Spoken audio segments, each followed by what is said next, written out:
అమెరికాలోకి అక్రమ ప్రయాణ కథలు ఒక్కొక్కటిగా బయటపడుతున్నాయి. తీవ్ర ప్రమాదకర పరిస్థితులను దాటుకుంటూ వెళ్లిన భారతీయులు ఇప్పుడు ఆ కష్టాల కలలను తలుచుకుంటున్నారు. అమెరికన్ డేంజర్ డ్రీమ్స్ ఎలా ఉంటాయో చెబుతున్నారు. వీటిలో అత్యంత ప్రమాదకరమైన డెరిన్ గ్యాప్ ప్రయాణం ఎంత భయంకరంగా ఉంటుందో గుర్తు చేసుకుంటున్నారు.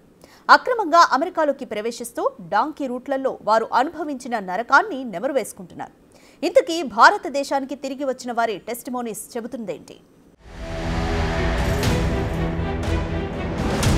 అగ్రరాజ్యంలో జీవితం అంటే అదృష్టం ఉన్నవారికే దక్కే అవకాశం. దీనికోసం ప్రాణాలకు తెగించడానికి కూడా వెనుకాడరు కొంతమంది. డాలర్లు సంపాదించి పరువు పరపతి ఆస్తిపాస్తులను కూడబెట్టుకోవటానికి అగ్రరాజ్యమే ది లాస్ట్ డెస్టినేషన్ అనుకుంటారు. ఇలా తమ బతుకులను మార్చే డ్రీమ్స్ కోసం ఎంత ప్రమాదకరమైన మార్గాన్నైనా ఎంచుకుంటారు. పుట్టిన గడ్డపై ఆస్తులమ్ముకునో అప్పులు చేసు ఎలాగైనా అమెరికాకు చేరుకోవాలనుకుంటారు. కొందరు చట్ట ప్రకారం నిబంధనలు అనుసరించి అమెరికా చేరుకుంటే ఈ మోజులు, మరికొందరు మాత్రం డాంకీ రూట్ పట్టుకుని అక్రమ మార్గాల్లో ముందుకెడుతున్నారు. అయితే ఈ మార్గాల్లో అమెరికా చేరుకుంటే ఎలా ఉంటుందో తాజాగా అమెరికా నుండి భారత్ చేరుకున్న బాధితులు చెప్తున్నారు. అమెరికాలోకి అక్రమ ప్రయాణంలో తరచుగా అనేక దేశాల గుండా ప్రమాదకరమైన క్రాసింగ్లుంటాయి. వాటిలో కొలంబియా, పనామాలను కలిపే విశాలమైన రోడ్డు లేని అడవి మార్గం డేరియన్ గ్యాప్ కూడా ఉంటుంది. ఈ డాంకీ రూట్ ద్వారా అమెరికాలోకి ప్రవేశించే ప్రయత్నంలో పనామా, మెక్సికోలోని ప్రమాదకరమైన భూభాగాలను దాటడానికి లక్షలు చెల్లించాల్సి వస్తుంది. దక్షిణ సరిహద్దు నుండి యుఎస్లోకి 2 ప్రధాన అక్రమ ప్రవేశ మార్గాలున్నాయి. వాటిలో ఒకటి నేరుగా మెక్సికో ద్వారా ఉండగా మరొకటి అత్యంత ప్రమాదకరమైన డాంకీ రూట్ డేరియన్ గ్యాప్. ఇందులో అనేక దేశాలను దాటటం, దట్టమైన అడవులు, ఎత్తైన కొండలు, సముద్రాలతో సహా ప్రమాదకరమైన భూభాగాలను దాటుకుంటూ వెళ్లాల్సి ఉంటుంది.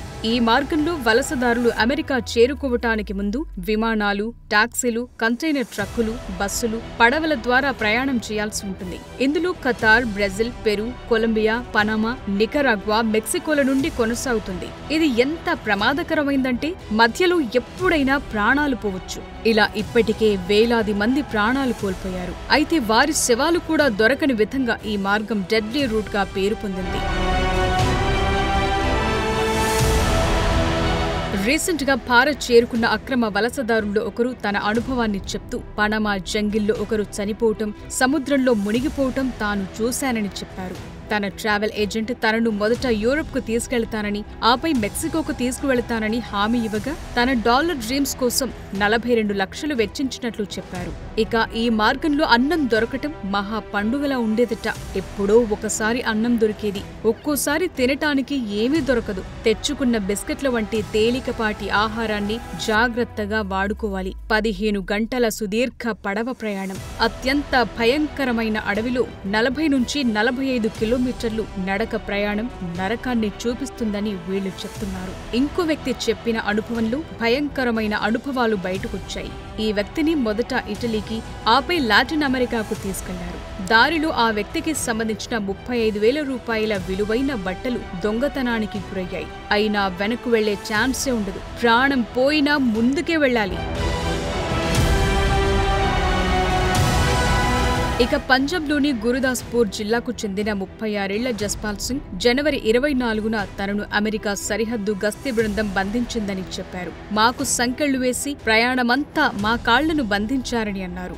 సంకెళ్లను అమృత్సర్ విమానాశ్రయంలో తెరిచినట్లు వెల్లడించారు. ఈ వ్యక్తి బ్రెజిల్లో 6 నెలలు గడిపిన తరువాత సరిహద్దు దాటి అమెరికాలోకి వెళ్లారు. అక్కడ అతన్ని అమెరికా సరిహద్దు గస్తీ బృందం అరెస్టు చేసింది. పనామా అడవిలో ఒకరు చనిపోవటాన్ని, మరొకరు సముద్రంలో మునిగిపోవటాన్ని గుర్తు చేసుకున్న ఇతడు మెక్సికో చేరుకునే ముందు తన ట్రావెల్ ఏజెంట్ యూరప్ గుండా తీసుకెళతానని అన్నట్లు తెలిపాడు. ఇక ఈ మార్గంలో డేరియన్ గ్యాప్ మధ్యలో 18 కొండలు దాటాల్సొచ్చింది.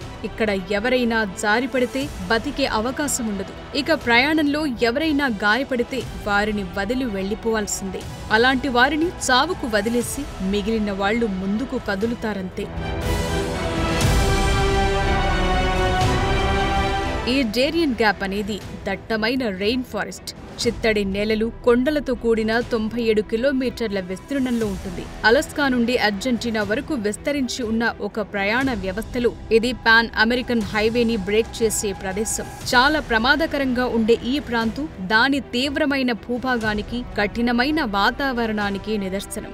ఇక్కడ మౌలిక సదుపాయాలు లేకపోవటం వల్ల చాలా కాలంగా ఈ ప్రాంతాన్ని ఎవ్వరూ వాడట్లేదు. కానీ అమెరికాకు చేరుకోవాలనుకునే అక్రమ వలసదారులకు ఇది ఒక అనివార్యమైన ద్వారంగా మారింది. ఈ డేరియన్ గ్యాప్ ను దాటేవారు నిటారుగా ఉన్న పర్వతాలు, బురదతో కూడిన చిత్తడి నేలలు, వేగంగా ప్రవహించే నదులు, ప్రమాదకరమైన వన్యప్రాణులను దాటుకుంటూ వెళ్లాలి.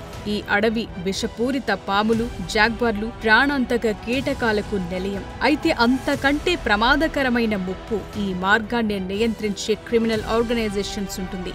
స్మగ్లింగ్ నెట్వర్కులు, మాదక ద్రవ్యాల కార్టెళ్లు, సాయుధ సమూహాలు ఈ మార్గంలో ప్రయాణించే వారిని దోచేస్తారు, వారిపై హింసకు దిగుతారు. ఈ డేంజరస్ డాంకీ రూట్ ఎంత ప్రమాదకరమంటే ఏ క్షణం ఏం జరుగుతుందో కూడా తెలియకుండా ఉంటుంది. స్మగ్లర్లు, మాఫియా ముఠాల మధ్య వలసదారులు తీవ్రమైన పరిస్థితులను ఎదుర్కోవాల్సి ఉంటుంది. ఇప్పుడు ఇలా వెళ్తున్న వారి సంఖ్య నానాటికి పెరిగిపోవడం కూడా ఆందోళనకు గురిచేస్తుంది. ఒక్క మరణాలే కాదు, పర్యావరణం పరంగానూ ఇది చాలా ప్రమాదకరమైంది. ఏది ఏమైనా అక్రమ వలసలను అరికట్టాలనే ట్రంప్ నిర్ణయాన్ని భారత్ కూడా స్వాగతిస్తోంది. అమెరికాలోకి అక్రమంగా ప్రవేశించడానికి ప్రయత్నించే చాలా మంది భారతీయులు డాంకీ మార్గం అని పిలిచే డేరియన్ గ్యాప్ మార్గం గుండానే వెళతారు. ఇందులో Panama, Costa Rica, L Salvador, Guatemala వంటి మధ్య అమెరికా దేశాలకు ప్రయాణిస్తారు. ఇక్కడ వీసాలు సులభంగా లభిస్తాయి. అక్కడి నుండి వాళ్లు మెక్సికోకు వెళ్లి ఆపై అమెరికాలోకి ప్రవేశించడానికి ప్రయత్నిస్తారు. అయితే ఇంతటి ప్రమాదకరమైన క్రాసింగ్ కోసం $1,000 వసూలు చేసే క్వైట్లు అంటే మానవ స్మగ్లర్లు సహాయం చేస్తారు. కఠినమైన వీసా నిబంధనల కారణంగా అమెరికాకు డైరెక్ట్ విమాన మార్గాలు కష్టతరం కావటంతో ఈ పద్ధతి బాగా పాపులర్ అయింది. స్మగ్లర్లు, మాఫియా ముఠాలు, వ్యవస్థీకృత నేర సిండికేట్లు ఈ వలసదారులను సద్వినియోగం చేసుకుంటున్నాయి. ముందు వారికి సురక్షితమైన మార్గం నుండే తీసుకెళ్తామని హామీ ఇచ్చినా చివరికి ప్రాణాంతక పరిస్థితుల్లోకి నెడతారు. ఇటీవలి సందర్భాల్లో డేరియన్ గ్యాప్ ను దాటే వారి సంఖ్య విపరీతంగా పెరిగినట్లు లెక్కలు కూడా చెప్తున్నాయి. 2023లో 5.2 లక్షలకు పైగా వలసదారులు ఈ ప్రయాణాన్ని చేశారు. దానికి ముందు సంవత్సరం కంటే ఇది రెండింతలు ఎక్కువ. ఇక 2024 నాటికి 3 లక్షలకు పైగా ఈ మార్గాన్ని దాటారు. అయితే ఇటీవల పెరిగిన అరెస్టుల కారణంగా సంఖ్యలు కొద్దిగా తగ్గాయని మీడియా నివేదికలు చెప్తున్నాయి. అయితే దశాబ్దం క్రితం ఏటా కొన్ని వేల మంది మాత్రమే ఈ మార్గాన్ని దాటడానికి ప్రయత్నించారు. అది ఇప్పుడైతే లక్షలు దాటుతోంది. అత్యంత ప్రమాదకర వలస రహదారిగా మారినప్పటికీ డాలర్ డ్రీమ్స్ ఈ డేంజర్ ను కూడా లెక్క చేయకుండా కదులుతోంది. వెనజులా, హైతీ, ఈక్వెడార్, బంగ్లాదేశ్, పాకిస్తాన్, భారతదేశం నుండి ప్రజలు ఈ ప్రమాదకరమైన మార్గం గుండా ట్రెక్కింగ్ చేస్తున్నారు. ఈ ప్రయాణం 7 నుండి 15 రోజుల వరకు పట్టొచ్చు. ఇలా ప్రయాణించే వలసదారులు ఆహారం, నీటి కొరత, వ్యాధుల బారిన పడటమే కాకుండా నేరాలకు బలవుతున్నారు. ఇక డేరియన్ గ్యాప్ ఒక మానవతా విపత్తుగా మిగిలిపోయిందనేది నిపుణుల అభిప్రాయం. 2015-2022 నుండి 312 వలస మరణాలు, అదృశ్యాలు నమోదవగా 2021-2023 మధ్య 229 నమోదైనట్లు తెలుస్తోంది. 2023లోనే 676 మంది లైంగిక వేధింపుల బాధితులుగా మారారు. దీనికి సంబంధించి 2024 ప్రారంభంలో 233 కేసులు నమోదయ్యాయి. రద్దీగా ఉండే ఆశ్రయాల్లో ఆహారం, నీరు, వైద్య సహాయం వంటి అవసరమైన వస్తువులు లేకపోవటం వల్ల చాలా మంది వలసదారులు చిక్కుకుపోయినట్లు నివేదికలు చెప్తున్నాయి. ఇక ఈ మార్గాన్ని ఉపయోగించే వలసదారుల సంఖ్య ఎక్కువగా ఉండడంతో స్థానిక సమాజాలు, పర్యావరణంపై కూడా దీని ప్రభావం ఉంటుందని పర్యావరణ సంఘాలు వాపోతున్నాయి. ఈ మార్గంలో ఉన్న స్థానిక గ్రామాలు ప్రజలతో నిండిపోయాయి. అయితే పెళుసైన అటవీ పర్యావరణ వ్యవస్థలో అటవీ నిర్మూలనతో పాటు కాలుష్యం కూడా తీవ్రమవుతున్నట్టు తెలుస్తోంది. ప్రస్తుతం ఈ ప్రాంతం మానవ అక్రమ రవాణా, కార్టెల్ కార్యకలాపాలకు కూడా ప్రధాన కేంద్రంగా ఉంది. అత్యంత శక్తివంతమైన మాదక ద్రవ్యాల కార్టెళ్లలో ఒకటైన కొలంబియా గల్ఫ్ క్లాన్ అక్రమ రవాణా కార్యకలాపాలను నియంత్రిస్తుంది. వీళ్లు 2023 మొదటి 10 నెలల్లోనే వలసదారుల క్రాసింగ్ల నుండి $57 మిలియన్ సంపాదించినట్టు సమాచారం.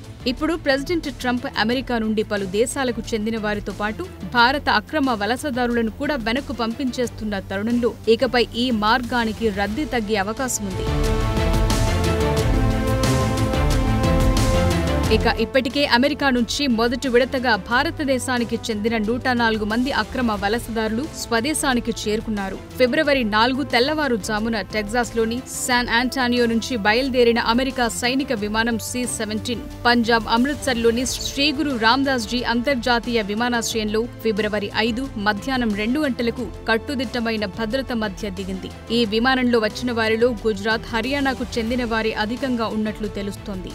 గుజరాత్, హర్యానాలకు చెందిన వారు 33 మంది చొప్పున ఉండగా పంజాబ్ రాష్ట్రానికి చెందిన 30 మంది, 3 మహారాష్ట్ర, 2 చండీగఢ్, ఉత్తరప్రదేశ్లకు చెందిన వారు ఉన్నట్లు సమాచారం. ఇక మొత్తం 104 మందిలో 25 మహిళలు, 12 మంది చిన్నారులు ఉండగా వీరిలో ఒకరి వయసు 4 ఏళ్లుగా తెలుస్తోంది. అలాగే వీరిలో 48 మంది 25 ఏళ్లలోపు వారి కావటం విశేషం. ఇక ఈ 104 మందిలో కొందరు అక్రమంగా అమెరికాలో ప్రవేశించిన వారు, మరికొందరు గడువు ముగిసినా అక్కడే ఉన్నవాళ్లున్నారు. ఇక అక్రమ వలసదారులను వెనక్కు పంపటాన్ని భారత్ ఇప్పటికే స్వాగతించింది. తాము ట్రంప్ చర్యలకు మద్దతిస్తున్నామని, అక్రమ వలసలు దేశ భద్రతకు ప్రమాదకరమని స్పష్టం చేసింది.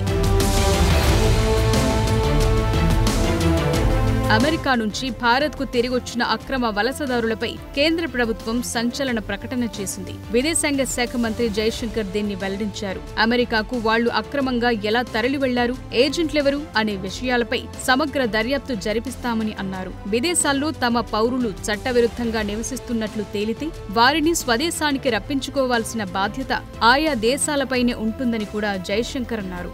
స్వదేశానికొచ్చిన అక్రమ వలసదారులు అమెరికాకు ఎలా వెళ్లగలిగారనే విషయంపై ఆరా తీయటానికి అమెరికాతో కలిసి పనిచేస్తున్నామని, అక్కడి నుంచి సమగ్ర వివరాలను తెప్పించుకుంటున్నామని చెప్పారు. చట్టబద్ధంగా ఏ దేశానికైనా వెళ్లే హక్కు అందరికీ ఉందని, అక్రమంగా వలస వెళ్లాలనుకోవటం సరికాదని వ్యాఖ్యానించారు. ఎలాంటి డాక్యుమెంట్లు, అధికార పత్రాలు, వీసాలు లేకుండా అసలు వాళ్లు అమెరికాకు ఎలా వెళ్లారనే విషయంపై ఆరా తీయాలంటూ ఆదేశాలను జారీ చేసినట్లు జైశంకర్ తెలిపారు.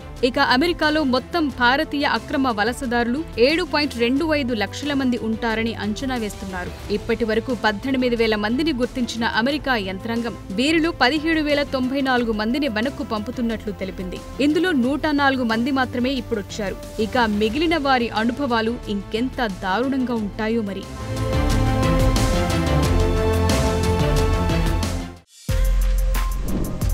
For more videos like this, subscribe Big TV channel.